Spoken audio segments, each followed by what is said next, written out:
This short video is important because it is short version of my idea of radical lifespan extension, and it is very cost-effective solution, I believe. So let's go. As always, I recommend you to download the presentation as PDF file from the link in the description. Make your own research. Don't rely on me because I am not medical professional. I am doctor of science, and I'm not involved in the healthcare. But I do this research mostly for myself to live forever young, or I mean at least 1,000 years. Okay, let's go. In this presentation, I propose modifying the carnivore diet for radical lifespan extension, especially in older age. Protein restriction extends lifespan in laboratory animals, leading to similar dietary recommendations for older individuals. Additionally, large carnivores like tigers and lions have shorter lifespans than similar-sized herbivores, possibly due to toxins from fermentation of undigested meat by pathogens in the colon. In young adults, about 22 years old, 51% of ingested protein enters the bloodstream after the digestion, so it means 49 is stays in the feces. But in older adults, 71 plus minus 5 years, this drops to 45 degrees. So 55% of protein is not digested, stays, and it goes to colon. To prevent sarcopenia, older individuals must consume more protein to compensate for reduced absorption of proteins. However, it means that more undigested proteins will get into the colon in older age. So, yeah, this is a demonstration how its digestion is reduced in the elderly in comparison with young individuals. As I discussed in my video and presentation, you can click and watch these videos and read presentation. The introduction of solid foods to feed infants and also aging itself are linked to gut microbiome changes, or so-called dysbiosis, characterized by the decline of beneficial bacteria in the microbiome and increase of pathogens. In pathogens, high infection risk and increased intestinal permeability, so-called leaky gut. Pathogenic microbes produce endotoxins like lipopolysaccharides and 3-ethylamine N oxide, which enters the circulation, triggering chronic inflammation and immune activation. The continuous immune activation contributes to the exhaustion and senescence of immune cells, also called immunosenescence, contributing to autoimmune disorders and accelerated aging. Okay, so we see that when infants are consuming only breast milk, the percentage of bifidobacteria and other beneficial bacteria is in the intestine is very high. But with introduction of solid foods, the amount of this beneficial bacteria drops. It is substantially lower in adulthood and almost zero in older age. To counteract this reduction of beneficial bacteria, I recommend prioritizing amino acids and water-soluble proteins over red meat and fish in later life, with daily amino acid intakes exceeding 100 grams. Water-soluble proteins are easier for digestive enzymes to break down into amino acids.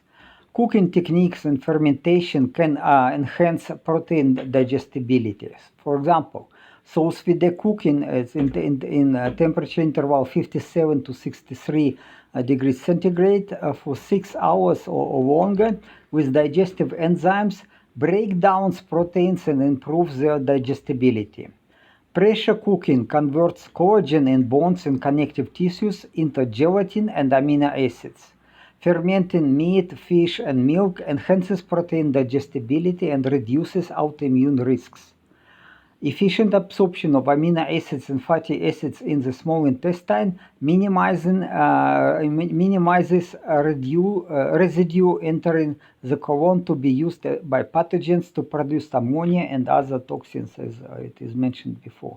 Okay, this is so-called sous vide technique. It can be done in water base or in air convection oven or with plastic bag or maybe aluminum foil, this or that way. So, but again, it needs longer than 6 hours of cooking. But if the convection oven is equipped with thermostat, it is not a problem at all. I use it for cooking.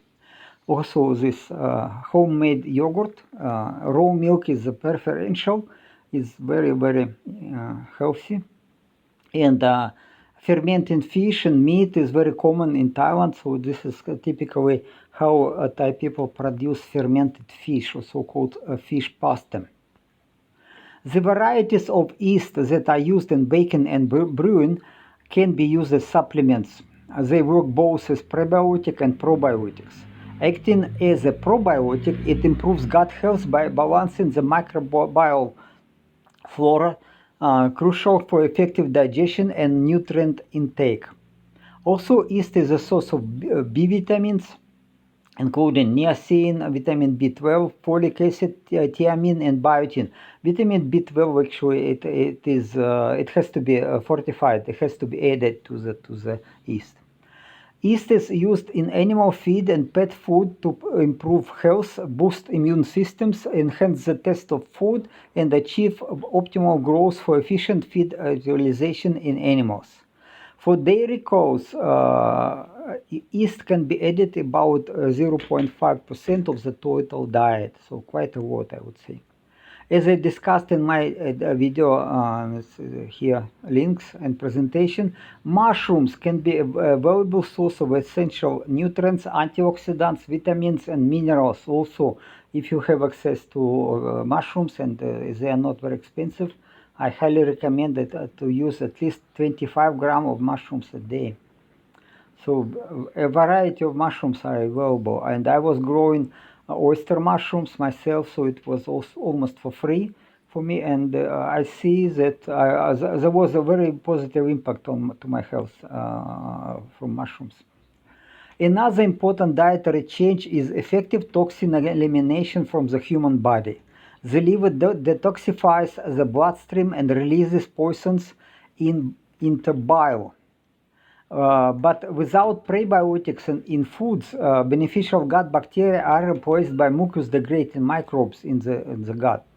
It leads to toxin and secondary bile acid reabsorption from the colon because this epithelium layer and the mucus layer are damaged. In order to prevent self-intoxication, resistant starches such as potato and cassava starches serve as both prebiotics and adsorbents to remove toxins from the colon with feces. It can be beneficial to swallow more than 100 grams of these starches per day with cold water. Again, I was taking starches for long, but it was like 15 grams maybe per day. Now I changed my mind and I consume more than 100 grams of these starches. Actually, it is very helpful, I believe. So it's all the health is improving. I see it. Furthermore, moderate laxatives like magnesium sulfate and high-dose ascorbic acid may speed up gut transit time and decrease toxin reabsorption from the colon. Again, we have to look, this is bentonite clay, for example, and I will talk about this a little bit later, but again, that's in normally, it is up to 95% of these bile acids, so-called secondary bile acids, which are already transformed. The primary bile acids are transformed by bacteria to secondary bile acids, which are actually relatively toxic, and together with toxins, they reabsorb to the circulating systems, and then it is so we are not getting toxins from our body. This is not good. But with so large amounts of these absorbents, and especially what I use starches, it's very, very good to remove the toxins. As we age, eliminating excess senescent cells is crucial as they release pro-inflammatory signals and contribute to chronic inflammation. Long-lived mammals often experience intermittent hypoxia due to intense activity like microbites during flight, or low oxygen environment like naked rats in burrows. And hypoxia lowers blood glucose levels by shifting cell, and reaction is shifting, cells are shifting from aerobic to anaerobic metabolism. So, and then again, the amount of blood glucose is dropping further. And this, again, to survive, especially hyperactive cells, they are forcing mitochondria to rely on fatty acids and some amino acids for energy production. But excess hydrogen peroxide produced by damaged mitochondria in hyperactive aging cells and also cancer cells and cells infected by viruses, that causes oxidative damage, membrane degradation, and ultimately cell death, also called apoptosis. Okay, so this is what we see in nature, that microbes eating these fine insects, and also naked rats, they don't have senescent cells, or these cells are not active in production of this SASP.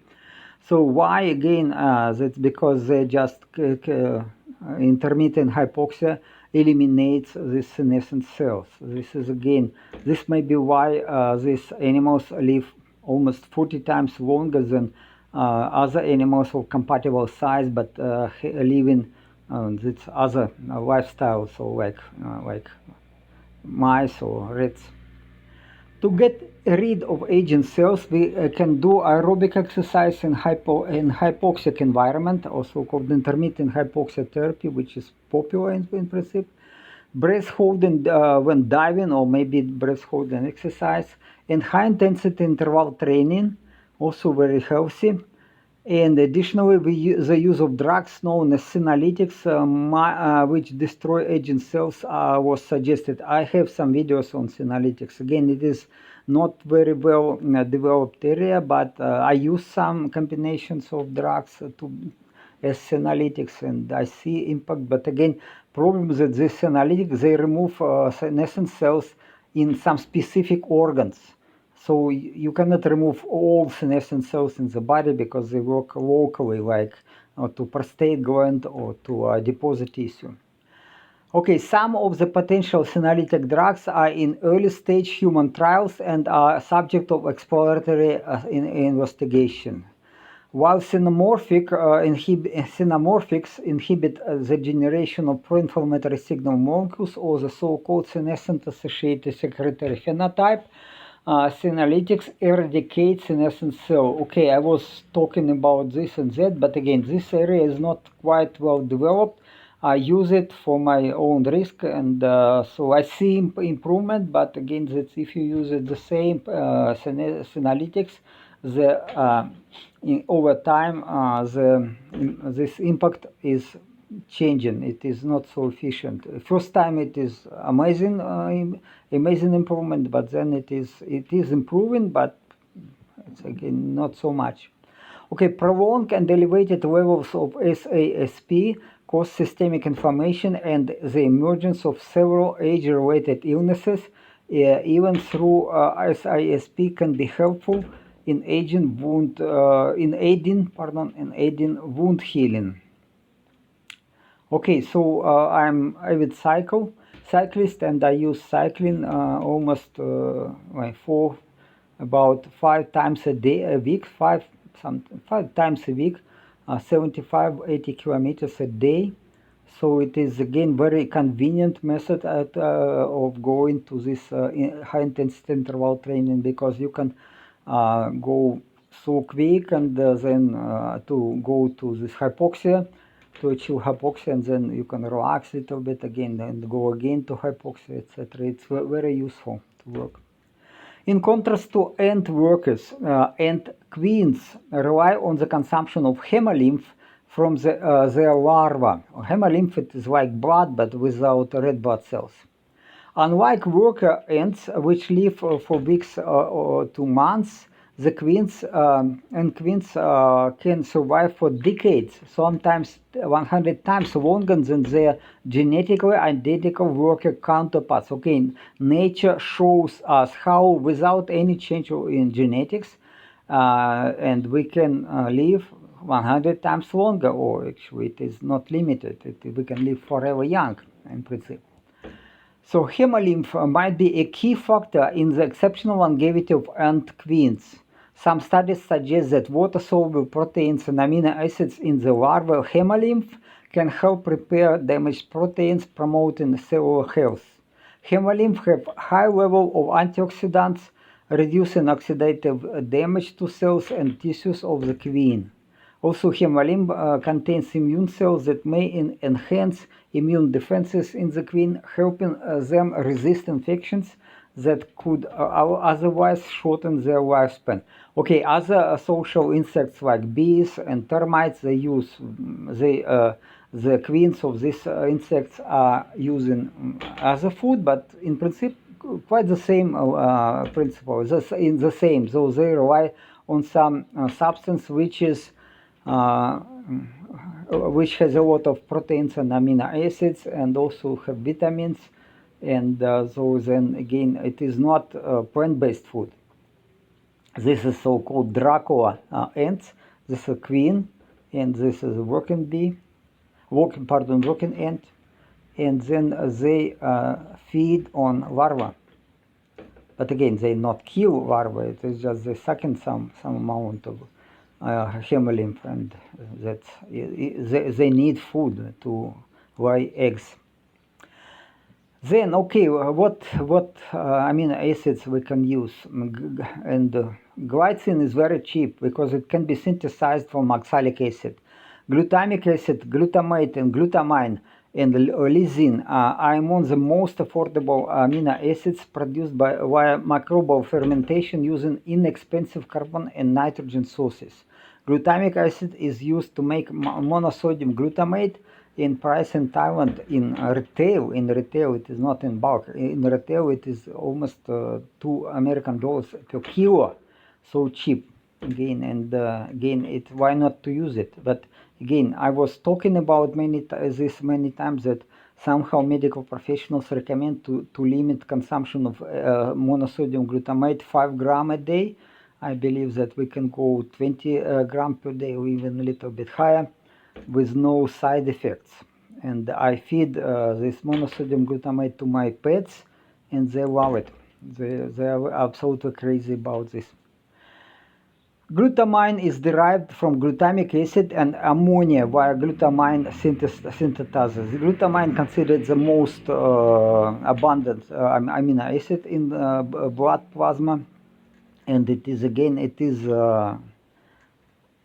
I will discuss in more details later on. Glutamine is helpful, but again, if you consume glutamine as a supplement, then your acidity in the gut will drop. It will be more alkaline, and it's actually not very healthy. Better to use glutamate or some glutamic acid. Glutamic acid is healthy. Lysine, mainly produced from carbohydrates fermentation, is widely used in animal farming to support muscle growth in swine. The global amino acid industry is growing 5-7% annually. Maybe it will go even more if people will use more amino acids for food. And vitamins also produced industrially include vitamin B, vitamin B12, vitamin D, B5, B6, vitamin C, and vitamin E. So they are easy to get and cheap. So, and I believe that in the future the use of amino acids and vitamins produced commercially will increase substantially. Okay, this is how oxalic acid, you see, it's a very simple molecule. In a few steps can go to produce to glycine. Glycine is again most cheap. It's glycine is available for $4 per kilo in Thailand, or maybe it's even cheaper in bulk. But it's very pure, absolutely pure. It's chemically pure amino acid. But I mean, they produce solid like monosodium glutamate for $2 per kilo. A major change in the diet that I propose is the use of probiotics, prebiotics, water-soluble proteins, amino acids, and large amounts of absorbents. I follow such a diet to save time and money. I use cassava starch powder as an inexpensive absorbent, and I buy amino acids, vitamins, whey powder, and electrolytes online with delivery. Every week or so, I go shopping and cook bone broth and beef liver pate. So again, it's I would explain a little bit more details later on. It's very easy, saving money, saving time, easy to do. So I eat about 7 soft steamed eggs and about half liter of homemade yogurt every day, so not counting this bone broth. I can occasionally eat roasted steak and seafood in the barbecue restaurant with my friends. Again, I'm not crazy about eating outside, but in restaurants. But yeah, why not? Sometimes I enjoy it. I really enjoy the roasted beef or roasted pork. During the day, I don't feel hungry. Over time, I'm becoming more resilient and strong. Blood pressure and heartbeat rate results show me that my cardiovascular system is gradually getting younger. Okay, so again, you can click on it. I was discussing it again before. There are measurements which can be used as a marker of aging, especially pulse pressure. Pulse pressure, it is difference between systolic pressure and diastolic pressure. Pardon, diastolic pressure minus systolic pressure. Yeah, again, some people who are unqualified, they absolutely not understand aging at all. They say, okay, our method help to reduce systolic pressure, blood pressure. But systolic blood pressure drops. It is aging. Because of aging, it drops. And they say, oh, it is rejuvenation. It is not rejuvenation. It's accelerated aging. So you pay a huge amount of money to accelerate aging. But again, you can use this pulse pressure as difference between diastolic and systolic pressure, and this is in 4 groups. The groups are according to the systolic blood pressure above 100 and below 120 millimeters per mercury. Okay, that my blood pressure, okay, this is already theoretical curves which are smooth, but okay, you can use this 4 groups, and these 4 groups you see in the description of the groups. And my blood pressure, again, you see it is like here 34 millimeter of mercury, 34, and we can see the pulse pressure 34. It is it is very low. Okay, here also 34. It is actually 45 or better. So my biological age of my cardiovascular system to the moment is 45 or better, while my chronological age is 76. It has to be pulse pressure about 55 and more.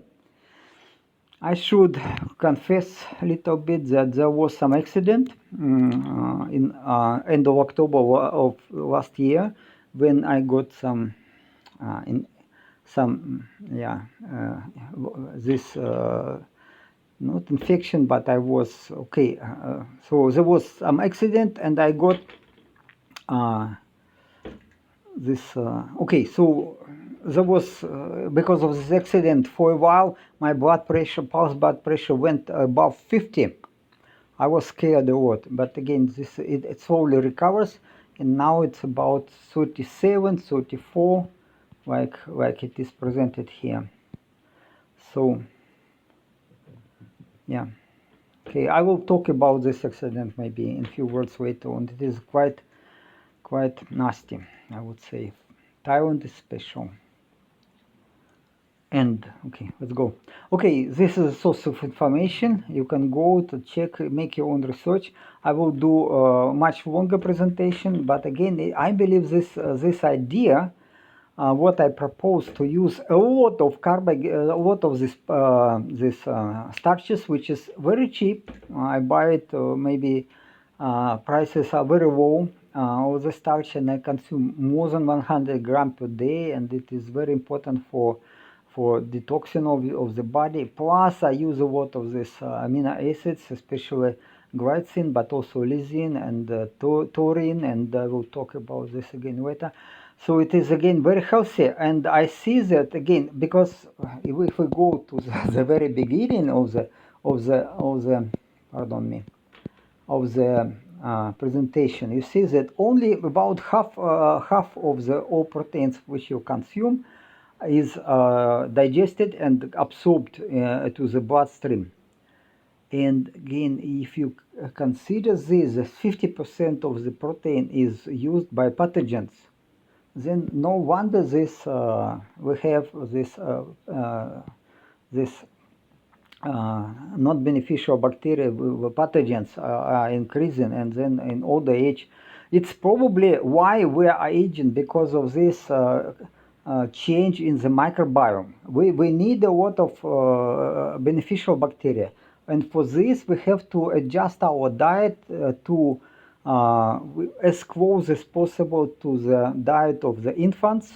I was talking about this again, but the difference again that even consumption of the casein and milk is not good enough, so we can use amino acids which are directly getting absorbed to the bloodstream, and this, if you consume more than 100 gram a day, this is a lot. This is a lot, and then your muscles will grow. There will be no sarcopenia, and I see that how my endurance and strength are improving, and how this my blood pressure is behaves so that I are getting younger. My cardiovascular system are getting younger. So it's again, I believe it is very critical, and it's so affordable. It is so affordable, guys. So okay. As I said, I am not medical professional. I cannot recommend you to do it. I do it mostly for myself, to live forever young. And I believe I got solution. Of course, other treatments are necessary. I will talk about this later. It's also work. Okay, thank you for your time. Have a good day. Ciao, ciao.